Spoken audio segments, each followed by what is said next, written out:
말씀까지 함께 하도록 합니다. 사대교회의 사자에게 편지하라. 하나님의 7영과 7별을 가지신 이가 이르시되 내가 네 행위를 아노니 네가 살았다는 이름은 가졌으나 죽은 자로다. 너는 일깨어 그 남은 바 죽게 된 것을 굳건하게 하라. 내 하나님 앞에 네 행위의 온전한 것을 찾지 못하였노니 그러므로 네가 어떻게 받았으며 어떻게 들었는지 생각하고 지켜 회개하라. 만일 일깨지 아니하면 내가 도둑같이 이르리니 어느 때에 내게 이르는지 네가 알지 못하리라. 그러나 사대에 그 옷을 더럽히지 아니한 자 몇 명이 내게 있어 흰옷을 입고 나와 함께 다니리니 그들은 합당한 자인 영고라. 이기는 자는 이와 같이 흰옷을 입을 것이요 내가 그 이름을 생명책에서 결코 지우지 아니하고 이름을 내 아버지 앞과 그의 천사들 앞에서 시인하리라. 그에 있는 자는 성령이 교회들에게 하시는 말씀을 들을지어다. 아멘. 사대 지역을 대표하죠. 얼마나 지역이 넓은지는 물론 인구 밀도 오늘날과 같지는 않겠지만은 이제 보면은 보통 한 90km, 50km 이렇게 떨어져 있어요. 그럼 여기서 50km 떨어진 도시가 어디 정도 되죠? 뭐 진주, 강주 뭐 이러잖아요, 그렇죠? 그러니까 강주는 좀 더 떨어지겠지만은 우리 뭐 진주 정도, 오늘날로 개념하면 강주나 진주 이런 정도보다 더 가깝게 봐야죠. 그러면은 사대 지역이 얼마나 넓은지 아시겠죠? 그러면 이제 교회를 가려면은 이제 그때는 성전이라는 개념이 일반적으로 할 수가 없기 때문에 국가의 국력이 동원되어야 지어지는 게 성전이란 말이죠. 그러니까 이제 어느 지역에 누구의 집, 아마 그 집은 대저택이겠죠. 그러니까 한번 교회를 가면은 거기서 때로는 뭐 열흘도 머물고 이럴 수 있는 그런 지역이에요. 그래서 이제 그때 당시에 누구의 집에 있는 교회 그러면 오늘날처럼 아파트 32평 이렇게 생각하면 안 돼요. 그거 완전히 웃기는 거예요. 뭐 이렇게 시청 정도 되는 그런 대저택. 그래서 가서 뭐 열흘이건 며칠이건 머물 수 있는 한두 사람이 아니라 몇십 명이 가도 머물 수 있는 그런 공간과 그런 집으로 이제 생각을 해야 돼요. 어쨌든 그렇습니다. 그래서 사대 지역을 이제 우리 지도에 보면은 두아디라 쪽은 이제 동남쪽에 있고 서머나에서는 완전 동쪽에 있고 그렇죠. 필라델피아에서는 이제 북서쪽에 이렇게 이제 위치를 해 있잖아요. 거리는 이제 한 50km 또는 90km 이렇게 서머나는 90, 한 100km 정도 되고 그런 다음에 필라델피아는 한 50km 되고 그런 다음에 이제 두아디라고는 한 60km 정도 되는 그런 거리에 떨어져 있습니다. 자, 지리적인 특징이 어떻게 되느냐? 투몰루스 산맥 뭐 안 봐서 모르겠어요 얼마나 큰지는. 그러는데 그 산맥의 봉우리 하나에 도시가 건설이 됐어요. 근데 동서북 이 삼면이 직경 한 400 거의 직벽으로 한 450m 되는 절벽이에요. 그리고 남쪽으로만 좁은 길이 있어요. 그러니까 동쪽과 북쪽과 서쪽은 성벽을 쌓을 필요도 없어. 남쪽만 경계 그 좁은 길만 막으면은 쳐들어올 사람이 없는 거예요. 그럼에도 불구하고 그걸 정복하는 정복자들이 나와요. 대단하죠. 아마 정복하는 과정은 안 봐도 뻔해요. 한 10년, 20년 계획을 해서 안에다 뭘 보낼까요? 이제 자기들이 첩자들을 보내서 그 안에 심어 넣겠죠. 일정한 세력들을 이렇게 소요를 일으킬 수 있을 만한. 그러고 이제 그 땅을 이제 쳐들어갔었을 때 안으로부터 이제 내분을 일으켜서 하게 하는 뭐 그런 방법들을 많이 썼을 겁니다. 뭐 안 봐도 뭐 눈에 보듯 훤해요. 어떻게 그걸 정복합니까? 어렵죠, 그렇죠? 자, 그런데 이런 천연의 요새였는데 이런 천연의 요새 속에서 도시를 중심으로 흐르는 강이 있는데 그 강에서 사금이 나왔어요. 그러니까 도시를 중심으로 흐르는 강에서 사금이 나와요. 무슨 말인지 멀리 갈 필요 있어요, 없어요? 그럴 필요도 없어. 그냥 바로 앞에 사금이 있는 거야. 그냥 그 금을 채취해 가지고 이제 뭐 당시에도 무역은 활발했으니까 아주 부유한 고대에서 가장 부유한 도시 중에 하나예요. 이게 이제 사대 지역이에요. 거기에 또 이제 염직 공업과 양털 염색으로 유명해서 옷감을 잘 만들어서 그래서 이 교회에 대한 옷감에 대한 비유가 나와요. 옷에 대한 비유가 나오죠. 그렇게 이제 하는데 그럼 이 지역의 종교가 뭐냐? 저도 몰라서 이제 그냥 주석이나 이런 데는 그냥 시벨리 이렇게 써놨어요. 찾아보니까 시벨리가 아니라 키벨리, 키벨리 또는 키벨레 그래요. CY가 키가 되겠죠. BELE 여신이에요. 최초의 여신이다 할 만큼. 예. 저는 잘 몰랐는데 조선일보에 기고된 글을 읽어보니까, 찾아서 읽어보니까 동상을 만들면은 앉아서 의자에 앉는 동상은 안 만든다네요. 전 세계에 2개밖에 없대요. 그것도 여자만. 우린 세종대왕 앉아 있잖아요. 그래서 왜 그렇게 했는지 이해가 안 된다고. 모든 왕들은 다 서서 뭐하죠? 다스리는 이런 자세로 이제 있는데 세종대왕만 앉아 있는. 근데 이제 앉아 있는 거 전부 다 동상이 2개는 그건 다 여왕들을 그런 게 만든 게 앉아 있는 거래. 뭐 그거야 우리도 뭐 관점이 아니고 최초의 여신상이라고 그래요. 이 여신이 기독교가 국교화 되기 전 로마의 최고의 영향력 있는 신이었다고 그럽니다. 최고 영향력 있는 신. 자, 이 여신이 이제 보통 사자가 이 여신을 이제 섬기고 다녀요. 마차가 만들어져도 사자가 끄는 마차. 의자에 앉아도 사자를 양옆에 둔 그런 모양으로 만들어지는. 그럼 사자는 뭘 상징합니까? 힘과 능력과 권능을 상징하잖아요. 뭘 다스리는 거예요? 여자가 왕이다 이걸 최고라는 거죠. 그만큼 존경과 그 능력에 대한 위엄을 그렇게 이제 표현을 해주는 겁니다. 자, 그러면서 이제 보통 일반적으로 보면 그냥 풍요를 상징한다. 여신이니까 그렇죠? 이렇게만 나와요. 그러는데 또 이제 자세하게 연구하고 써놓은 글을 보니까 리본 뭐죠? 다시 출생한다라는 거잖아요. 이걸 이제 부활이라고 번역을 하는데 부활이라고 번역하기는 조금 어려워요. 부활하고는 개념이 달라요. 뭐냐면은요, 질병과 죽음을 면하게 하는 것이 아니라 죽음에 뭐에서요? 이것에서 두려움에서 해방시키는 걸 이렇게 얘기를 해요. 그럼 이제 우리가 말하는 부활하고는 전혀 다르잖아요. 그렇죠? 질병과 죽음의 두려움 그런다고 해서 이것이 해결되는 거 아니잖아요. 해결되는 건 아니에요. 자, 근데 의식이 중요해요. 의식이 중요한데 일단은 소를 가지고 옵니다. 그리고 소에 이제 동맥을 끊죠. 목에 있는 동맥을 끊어요. 그러면 뭐가 나오죠? 피가 나오겠죠. 그러면은 그 피를 온 몸에 뒤집었습니다. 전신에. 자, 이제 피를 다 뒤집어 썼어요. 이거를 한 다음에 그 다음에 뭐라 하죠? 이제 그 다음에는 거세를 합니다. 스스로 합니다. 거세를 스스로 해요. 그러고 이 질병과 죽음으로부터 해방되기를 원하는 사람을 이제 그 사람을 축복을 해줍니다. 여기 이제 이 신관이 하는 일입니다. 그냥 축복하지 않고 그 사람도 뭐 하는 거예요? 그 사람도 거세를 합니다. 그럼 왜 거세를 하느냐? 이 여신에 대한 존경과 경애를 표현하기 위해서 거세를 하는 거예요. 자, 그러면은 이 이제 일단은 피가 막 그 뜨거운 피가 쏟아지고 그걸 뒤집어 쓰고 그 전신에 뒤집어진 벌건 사람이 자기 몸을 스스로 거세를 하고 그러고 이제 그 사람 이제 이거로부터 구원받기를 원하는 사람을 축복을 하고 그 사람을 거세를 시키고 완전히 광란에 그야말로 완전히 미친 시간이죠. 그러니까 이게 이제 사대 지역에서 섬겨지고 있는 로마에서 기독교가 국교가 되기 전까지 가장 영향력이 있었던 제우스 신이 대체하기 전에 이제 그 전에는 힘을 가졌던 그런 여신이었죠. 이제 그러면서 이제 그분은 그런 글을 썼더라고요. 남신 여신의 이렇게 역사, 국가와 이렇게 문화를 통틀어 움직여지는 사회학적인 접근은 그렇게 할 수 있겠죠. 사회학적인 접근은 어쨌든 뭐 그거야 그렇게 다.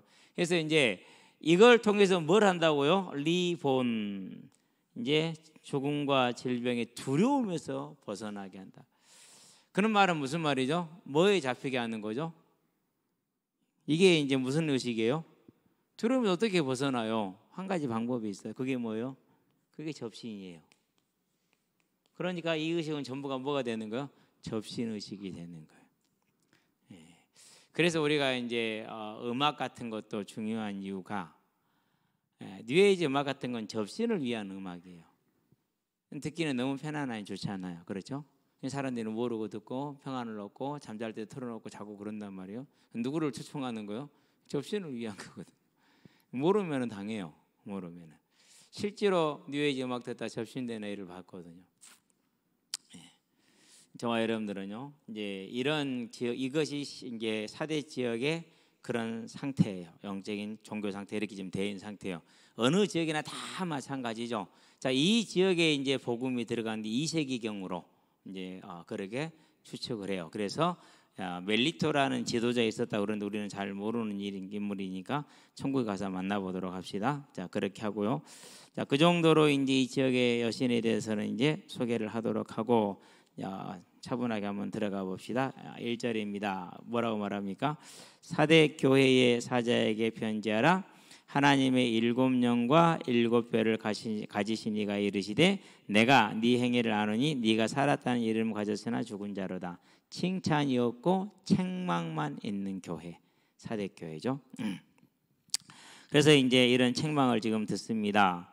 그러면서 이제 하나님의 7영은 우리가 성령이라고 얘기를 했죠. 성령의 그 속성과 권능의 완전함을 그렇게 7으로 표현했다라는 사실. 하나, 둘, 셋 이런 숫자적인 개념이 아니라 완전함을 표현하기 위해서 7녀들 이렇게 표현했고, 7뼈는 1장 16절에서 보았죠. 이제 뭐라고 표현? 20절에서 뭐라고 표현했죠?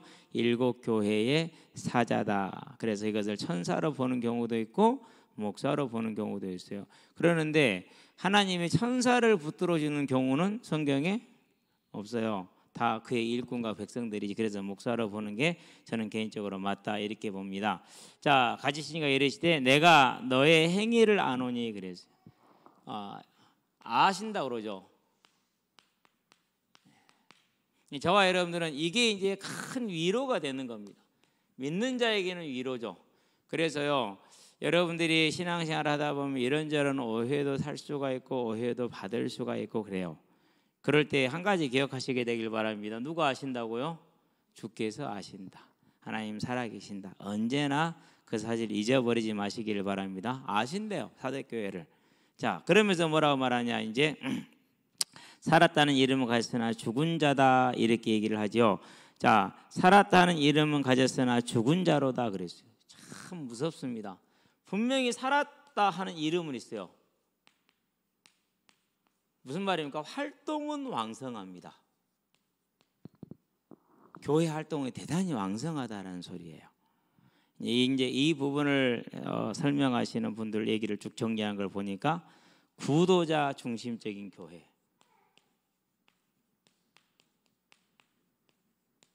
다른 말로 표현하면 불신자 중심이에요. 그러니까 불신자들을 초대해서 그 사람들이 하나님을 만날 수 있도록 도와주는 거죠. 그런데 교회 예배 의식은 딱딱해요, 안 딱딱해요? 우리 자 예배 딱 시작합니다.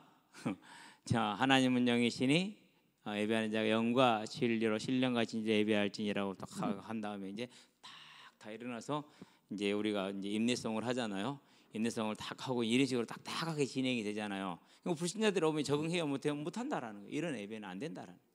그러니까 누구와 오든지 간에 하나님을 예배드리는 이런 거구나 볼 수 있도록 그 사람들을 이렇게 중심으로 해서 그 사람들이 동참할 수 있는 예배 형식을 만들어야 된다라는 것이죠. 그럴 듯 하잖아요. 그렇죠? 한때 한국 교회 지금도 마찬가지지만 대단한 영향력을 가진 그런 운동입니다.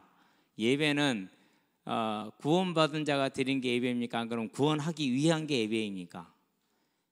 구원하기 위한 건 전도예요. 예배는 구원받은 자가 자기 하나님을 신령과 진정으로 섬기는 것을 예배라고 그러는 거예요. 본질을 바꾸었어요. 대단히 위험하죠. 그런 다음에 이제 다 한 번쯤은 읽어 들었을 겁니다. 읽지는 않았겠죠. 아마 저를 닮아서 게으르니까. 구도자 중심의, 그러니까 이제 목적이 이끄는 삶. 이런 식으로 이제 교회가 뭐가 됐죠? 교회가 뭐가 됐어요? 하나님을 영화롭게 하기 위한 것이 아니라 내 삶의 목표를 이루기 위한 무엇으로 바뀌었어요? 이제 수단과 도구로 바뀌는 거예요. 하나님이 지렛대로 바뀌는 거죠. 근데 또 얘기를 들어보면 또 그럴듯해요. 정말로 그럴듯해요. 이제 그나마 감사한 것은 아예 그를 들을 기회가 없고 바빠서 못 듣는다라는 게 감사한 거예요. 안 그러면요, 들어서 여기 안 넘어갈 사람 거의 없어요. 그런 다음에 마케팅 교회를 선전하는 거죠. 예. 대표적인 게 뭡니까? 이 마케팅 교회 대표적인 게 뭐예요? 교회 안에다가 문화센터를 짓는 거예요. 카페라든가 뭐 이런 것들을 많이 지어놓고 사람들이, 불신자들이 오게 하는 거죠. 그렇게 해서 이제 그 사람들을 섬기고 또 장소를 제공하고 이러면서 그 사람들에게 복음을 들을 기회를 갖게 한다라는 겁니다. 문화센터 이런 거 많이 짓죠. 그렇죠? 네. 서울에 있을 때 교회가 건축을 한다고 그럴 때 이 부분에 대한 논의가 많이 일어났어요. 저는 결사 반대를 했어요. 왜 결사 반대를 했느냐? 그때 이미 국가에서는 SOC 사회 간접 자본에 수백조 원씩 수십조 원씩 돈을 쏟아붓고 있었어요. 그걸 누가 따라가요? 교회 은금 가지고 그걸 따라갈 수 있어요? 절대로 못 따라가요. 오늘 무슨 얘기를 들었냐면요, 동네에서 마을에 가면은 시골 말에 가면 이장이 알립니다. 그러면서 잘 들려? 그러면서 이제 방송을 하잖아요.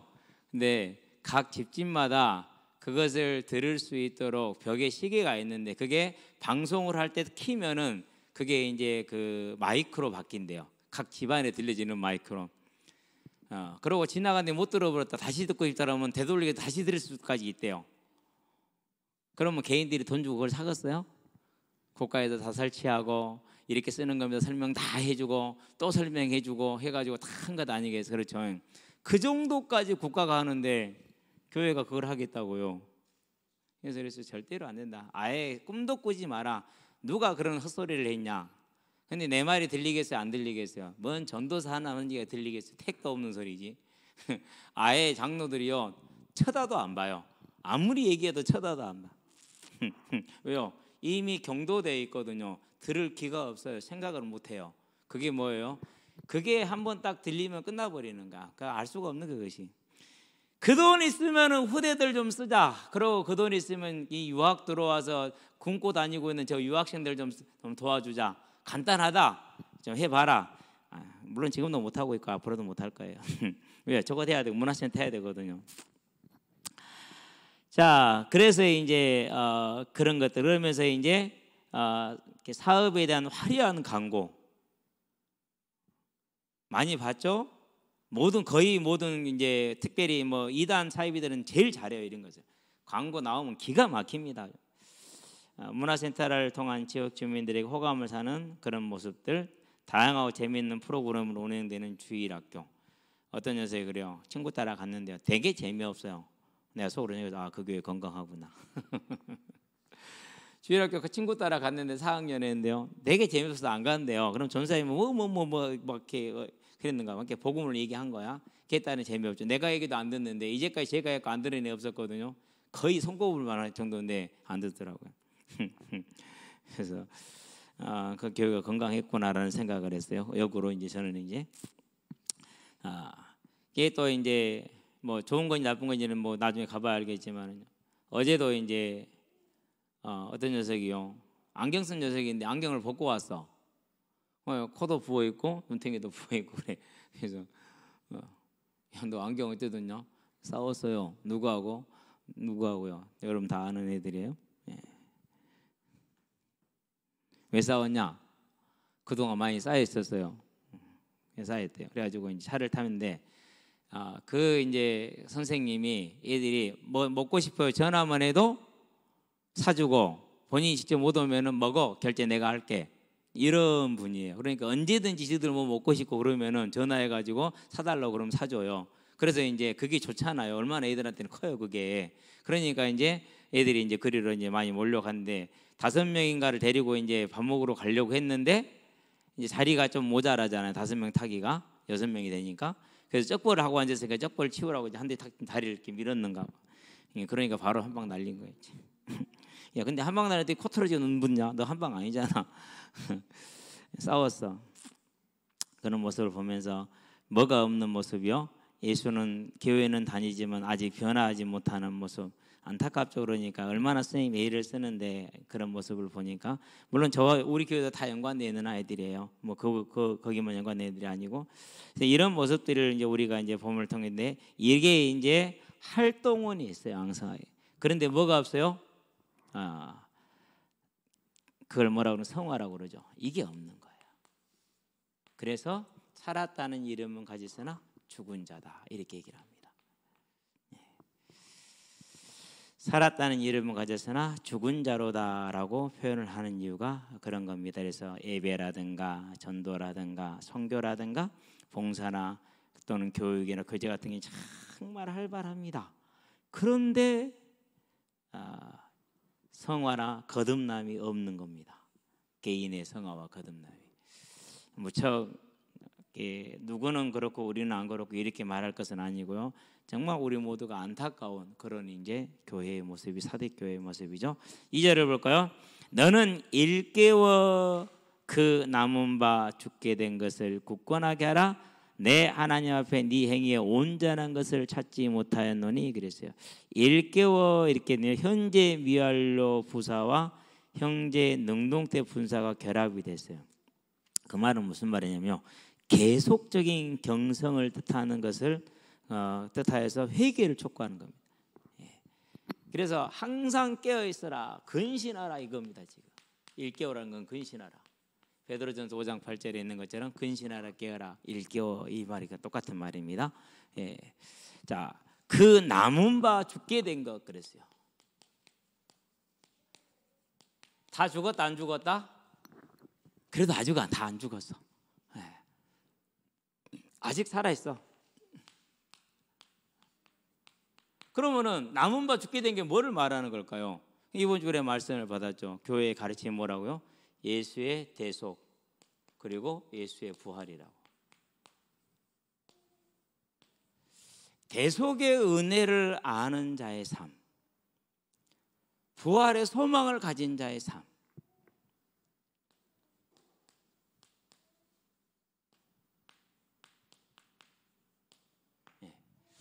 이겁니다. 이제 대속의 은혜를 아는 자라면요, 가장 먼저 하나님에 대한 감사가 있습니다.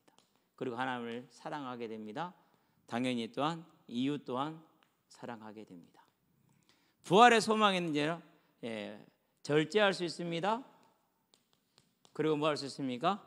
그리고 헌신할 수 있습니다. 가장 이게 다른 겁니다. 그러니까 이 소망이 있으니까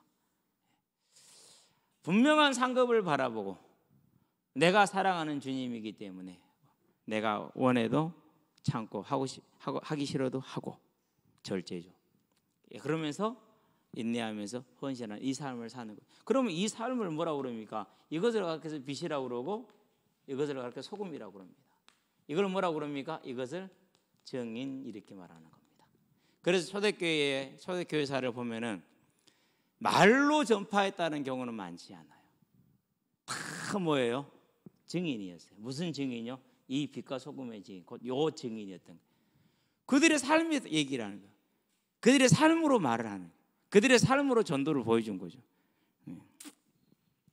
그러고 이제 기도하고 있을 때 알게 되겠죠. 그러면 거기서 이제 자세히 풀어서 알려주겠죠. 당연히 말도 하겠지만은, 근데 그 전 단계가 이거였어요. 그러니까 남은 바 죽게 된 것, 처음 받았던 것들, 믿음의 본질, 믿음의 핵심을 지금 말하는 것이죠.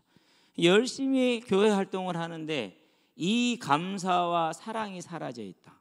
곤란하죠. 그렇게 된 것을 지금 말하는 것이죠. 자, 그러면서 굳게 하라, 남은 것을 견고하게 보존하라라는 뜻이죠. 그러면서 온전한 것을, 완전을 뜻하는 건 아닙니다. 이번 주에 충족도가 아니라 바람도다 이렇게 얘기를 했잖아요. 우리가 하나님이 원하는 기준을 다 충족할 수 있어요. 너희의 하나님대로 너희를 종되어 때부터 인도하는 너희 하나님 여호와라. 내가 거룩하니 너희도 거룩하라. 우리가 다 어떻게 거룩할 수 있어요? 가능해요, 불가능해요? 택도 없는 소리요. 일단 저부터 안 돼요.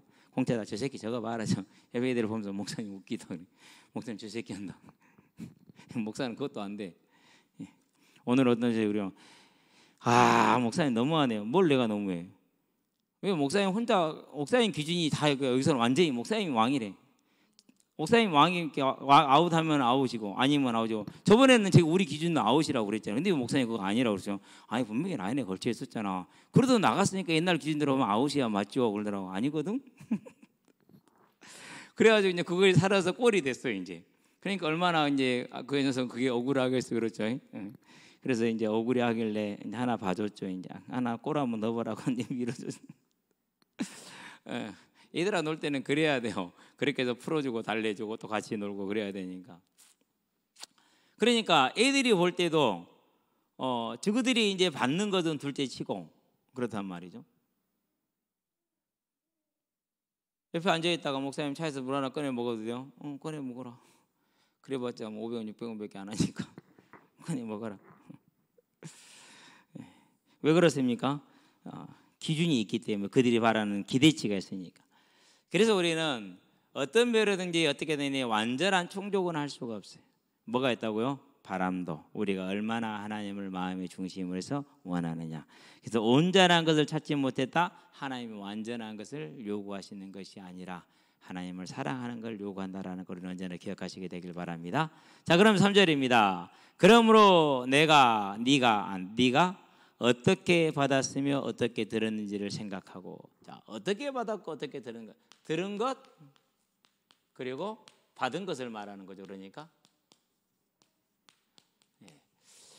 분명히 확실합니다. 뭐가 확실합니까? 사도행전에 나와 있는 대로 들었을 것입니다. 그렇죠? 자, 그러면은 사도행전의 첫 복음의 선포 캐리그마라고 그러잖아요. 사도행전 2장 14절에서 36절. 여기서 뭘 말합니까? 너희가 지금 들은 이 방언은 술 취한 게 아니고 요엘서에서 예언된 대로 28절에서 32절이죠. 말세에 성령을 부어준 증거다라고 얘기를 했어요. 그걸 인용해서 얘기를 하죠. 그런 다음에 그럼 이 성령이 어떻게 왔느냐?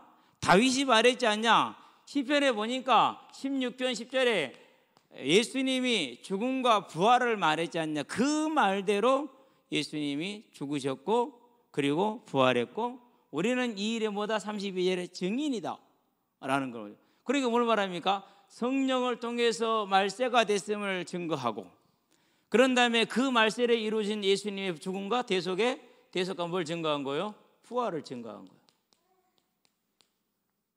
그게 그들이 들은 것이고 그들이 받은 것이고. 그러면 저와 여러분들에게 하나님이 뭘 주셨다라는 겁니까? 사대교회는 모든 시대를 통해서 7교회는 뭐랬죠? 모든 시대의 모든 교회라고 그랬어요. 오늘날 교회가 됐으니까 시대가 바뀌었으니까 내용이 바뀌어야 될까요? 분명히 그렇게 말할 겁니다. 내용은 그대로지만 형식을 바꿀 필요 있다. 이미 다 바뀌어 있어요. 그렇죠? 근데 그렇게 하면서 아까 말했더니 이제 뭐 구도자 중심의 교회라든가 목적이 이끄는 삶이라든가 안 그러면 뭐 마케팅처럼 이런 식으로 이제 많이 나간단 말이죠. 저와 여러분들이 꼭 기억하기 바랍니다. 우리가 들은 것, 우리가 받은 것은 예수님이 우리 죄를 대속하기 위해서 죽으셨고 그리고 우리를 다시 살리시기 위해서 그 표징으로 증표로 애표로 증거로 먼저 부활하셔서 보여준 것이죠. 그래서 저와 여러분들은 뭐에 서야 된다고? 이 대속에 대한 감사와 사랑과 절제와 헌신, 소망을 얻어서 절제와 헌신을 서야 되는 거. 그게 들은 것이고 그게 받은 거. 이걸 뭐 하는 거예요? 굳게 잡으라는 것이죠. 이번 주 말씀대로 저와 여러분들이 교회의 가르침, 그 대속과 그 죽음과 그 부활에 대한 그 감사와 그 소망에 굳게 서는 것이 사대교회가 모든 교회가 해야 될 영적인 전쟁이다. 저와 여러분들 그 싸움을 싸우시게 되기를 바랍니다. 그래 얼마나 이게 중요한 사건이고 중요한 내용인지 모릅니다. 사대교회 것을 어떻게 따라하는 거죠? 이걸 놓쳐버리면 뭐에 들어가세요? 이건 잊어버리고 그냥 일과 행사에 바빠버린 거예요. 일과 행사에 바빠버려. 뭐 우리 교회는 그런 게 별로 없죠. 저희가 왜 내가 거기까지 생각을 역량이 안 돼. 할 수가 없어. 말씀 전하는 것도 그러고 이 말씀을 이렇게 전하면서요. 월요일 날도 쓰고 다시 점검해보고 화요일 점검을 이렇게 하잖아요. 일요일도 점검을 하고 하는데요. 이사야서를 요즘 하고 있잖아요. 이사야서를 이제 할 때 하고 돌아서서 한 몇 시간 지나서 다시 한번 내가 이제 어제는 이사야서를 무슨 내용을 정리를 했는데 이런 내용이었다. 그러고 보니까 주석이 말하지 않은 내용이 있었네. 그때 생각 못한 게 있었네. 그럼 다시 찾아가 봐야지. 이방의 땅 갈릴리여 흑암에 앉았던 백성이 빛을 보았고 그 부분을 여전히 이제 오늘 이번 주에 했단 말이에요. 9장 1, 2, 3절 이렇게.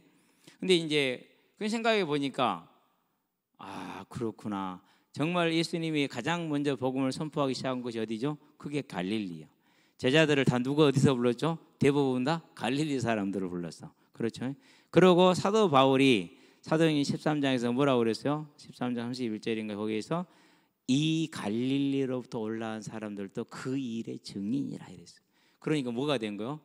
그 사람들이 이방에 있던 그 흑암의 땅이 갈릴리가 그 사람들이 가장 뭐가 됐어요? 믿음의 증인으로 제일 먼저 쓴 거예요.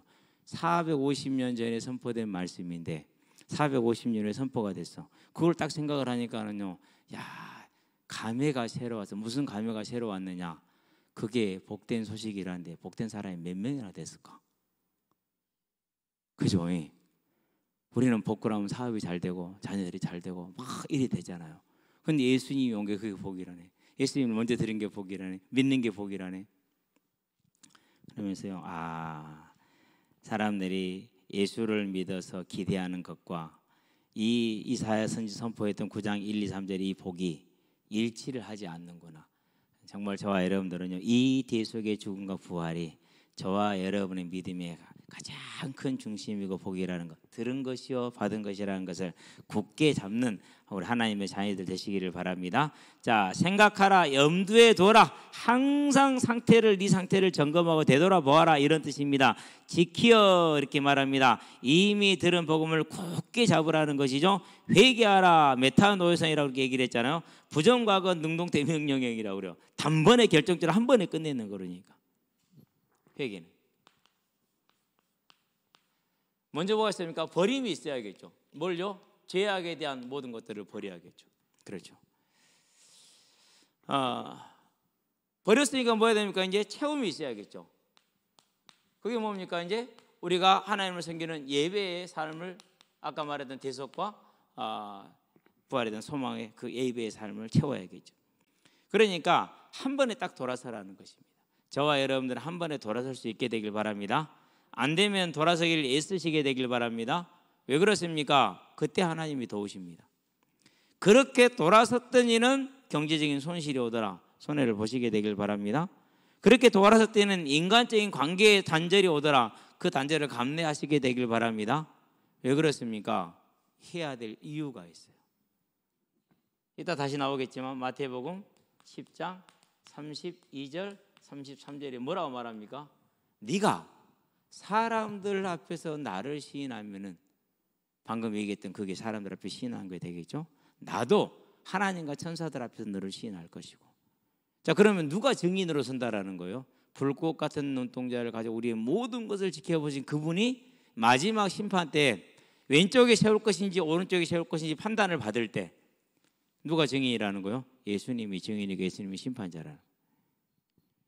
저와 여러분들은요, 이 회개라는 것은요, 우리가 이 하나님을 세상 앞에서, 사람 앞에서 인정하느냐 안 하느냐, 곧 버리고 돌아서느냐 못 돌아서느냐라는 겁니다. 생명이 걸린 문제이고 영혼이 걸린 문제라는 걸 기억을 하고 철저하게 저와 여러분들은 하나님 중심의 삶을 세워나가게 되기를 주의 이름으로 축원드립니다. 그래서 이전에 받은 것과 들은 그 처음의 믿음의 상태로 빨리 뭐해라? 돌아와라. 활동만 많고 그리고 성화와 거듭남의 변화가 없는 예전에 그 삶을 그대로 살지 말고 빨리 회복하고 돌아오라는 하나님의 명령이 저와 여러분의 귀에 들릴 수 있게 되길 바랍니다. 자, 지키어 그렇게 얘기를 하는데 다시 한번 순종하라 라는 뜻입니다. 거역하고 있다는 소리죠. 그러니까 회개하라 이렇게 얘기한 것을 말하고, 그런데 그렇게 했는데 만일 일깨지 아니하면은 무슨 말입니까? 일깨지 않는다는 건 회개를 안 한다는 것이죠. 그러면은 뭐 하겠다고 말합니까? 그렇게 해결하지 않으면은 어디가 안 했어요? 두아디라 교회가 회개를 했어요, 안 했어요? 회개할 기회를 줬는데 회개를 안 했어요. 그래서 두아디라 교회에 대해서 이제 하나님의 심판이 임하는데 어떤 모습으로 임하면 여기도 비슷하게 나옵니다. 일깨지 아니하면 내가 도둑같이 이르리니 그랬어요.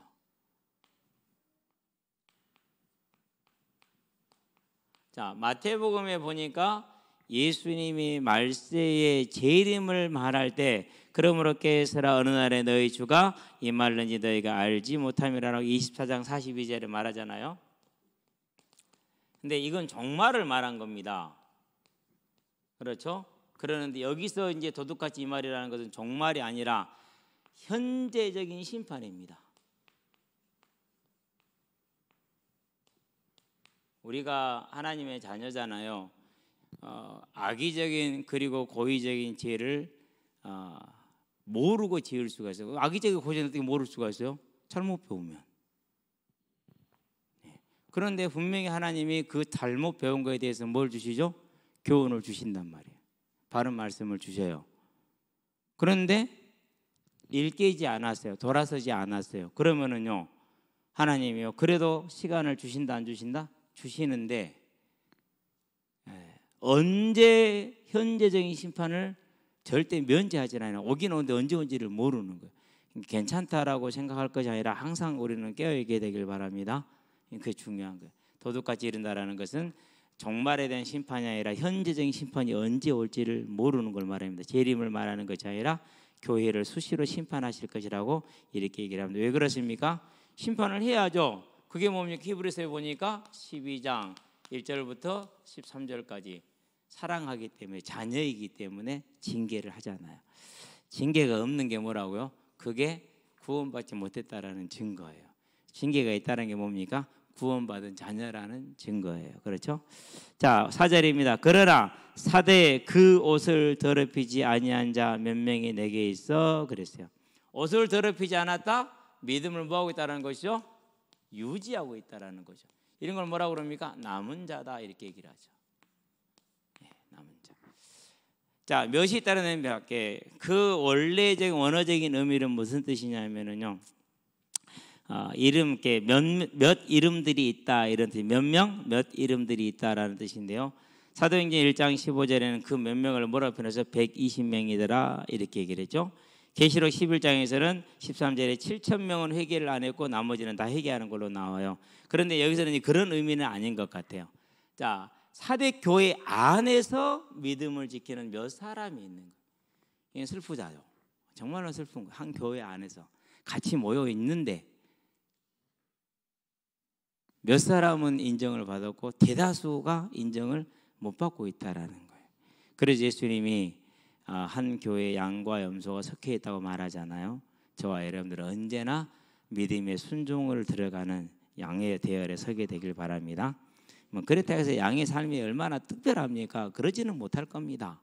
그러나 말씀을 들을 때 그 말씀에 찔림을 받을 때 순종하고 하나님께 은혜를 구하고 자백하고 회개하는 것은 중요한 일이 되겠는 것이죠.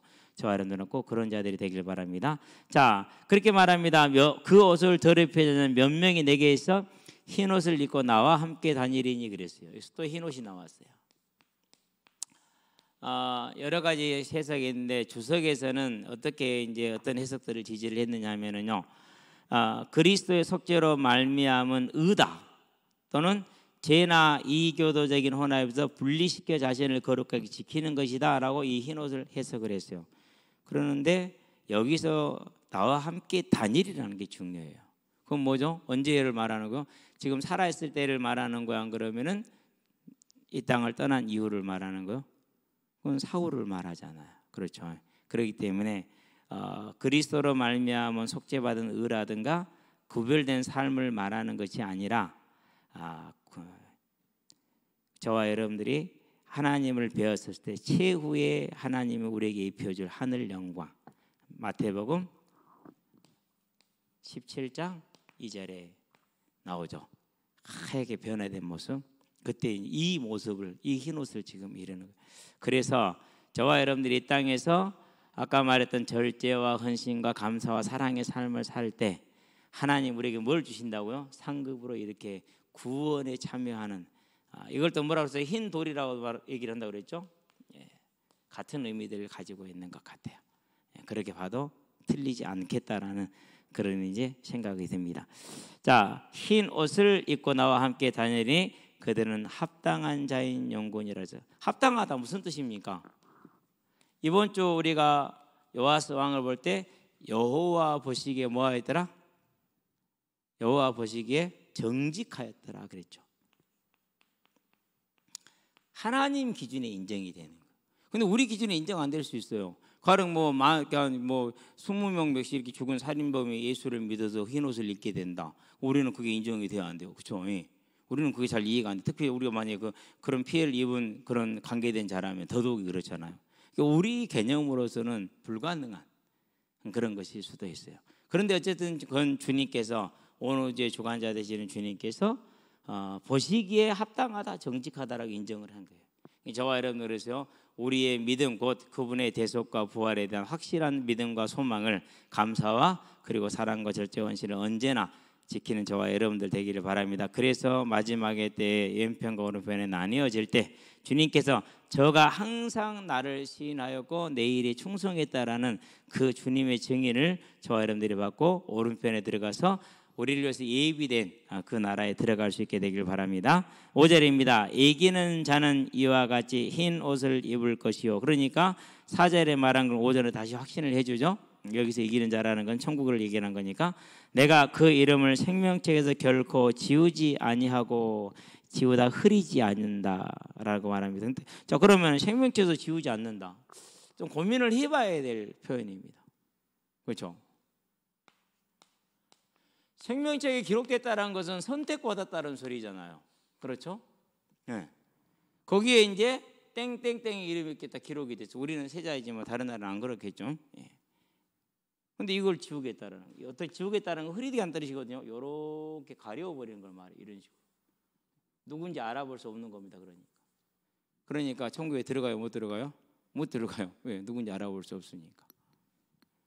자, 이 말은 분명히 선택을 받았으나 그것을 뭐하지 않을 때 합당하게 지키지 못할 때는 잃을 수도 있다라는 것을 분명히 전제를 하고 있다고 봐야 돼요. 제 얘기 아닙니다. 성경 있는 대로이기 때문에 그렇게 꼭 기억하시게 되기를 바랍니다. 그래서 자, 결코 지우지 아니하고 그 이름을 내 아버지 앞과 그의 천사들 앞에서 뭐하리라? 시인하리라. 자, 여기서 시인은 다른 것을 뜻하는 것이 아니라 법적에 출성한 증인을 말합니다. 시인, 증인입니다. 그냥 증인이 아닙니다. 구속력이 있는 증인입니다. 구속력이 있어요.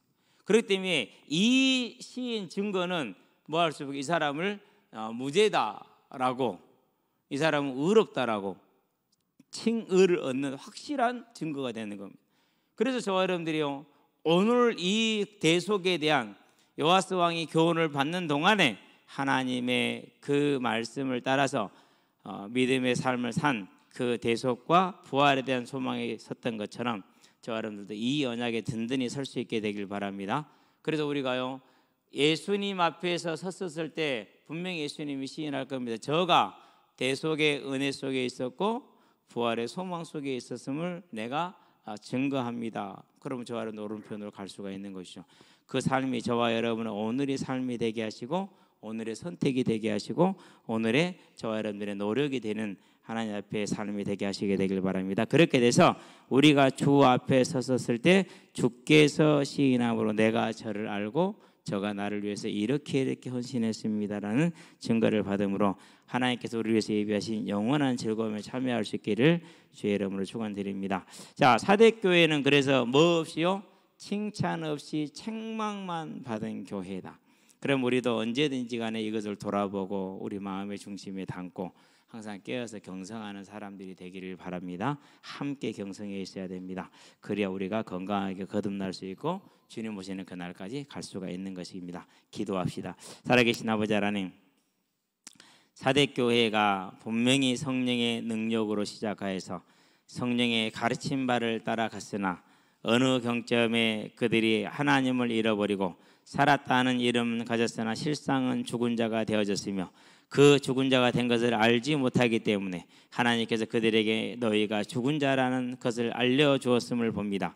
이제 하나님, 우리가 이 말씀을 사대교회에 한정해 버린 걸로 끝나지 아니하고 언제나 우리의 삶에도 이런 부분이 항상 있음을 돌아보게 하셔서 하나님, 내 삶이 타성과 그리고 게으름과 또는 너무나도 바쁜 활동으로 말미암아 잘하고 있다는 착각을 하고 있지는 않는지 항상 돌아보게 하시고 그 안에서 우리가 죄 속의 은혜에 대한 감사와 하나님과 이웃을 향한 사랑과 또 부활의 소망에 대한 분명한 믿음에 있어서 절제와 인내와 헌신과 충성 가운데 매일 새롭게 되는 하나님의 은혜를 구할 수 있도록 주님께서 우리의 마음과 생각에 항상 은혜를 베풀어 주시기를 그리스도신 예수의 이름으로 기도합니다. 아멘.